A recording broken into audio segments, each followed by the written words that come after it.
All right, here's the latest, and it's really starting to shape up. I'm very pleased with progress.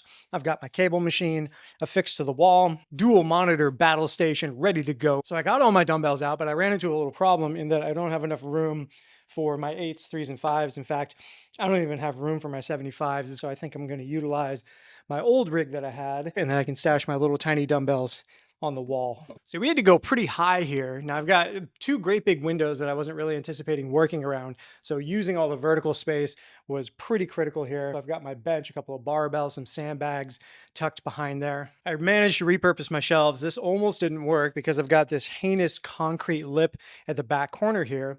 So I chose to build this off the wall and then put it back on, which was pretty labor intensive and ridiculous, but it will make this very easy to come back off when I need to pack up. Something that is a slept on detail in home gyms is this probably doesn't look like all that much equipment, but it is a fair amount. So when I had it dumped here on the floor, it literally took up this whole section of the garage. And when it's organized and it's on the wall and you have all these nice little hidey holes, like for instance, I stashed this mobility bar just on a couple of screws here, you can really maximize on space and get things pretty dialed. One more section of wall space, I had to go pretty high.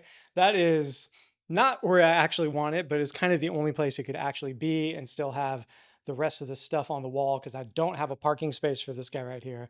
And the biggest thing I've got to deal with is all of this nonsense. So I'm going to take my logo, put it up over the window. I've got to take all this down. I'm going to build some new storage and I'm going to take these stall bars, put them on the wall, and then I'll have another parking space for my mobility tower.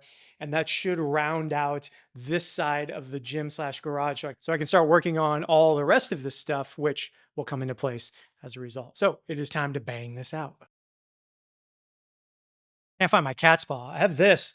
I don't think this is technically a cat's paw. It's called a work bar or something like this, but I can't dig in and get those nails. It's made with screws and nails. Who uses screws and nails? I was hoping to just take the ply off the top and then disassemble it piece by piece. I think what I'm going to do is just yank off its supports and then pull it off the wall. It's probably going to completely fuck the wall up, but I think that's really my only choice. Well, that was an absolute death trap. You guys like this little cage I built so that when the nails came raining down on my face, it would hit the ladder instead? Yee! Don't put me on a construction site. Don't call OSHA. There we are. We're back, baby. It only took me a couple of installments over an entire day, but here we are. I've touched down here in Carlsbad. If you want some great training, hit me up.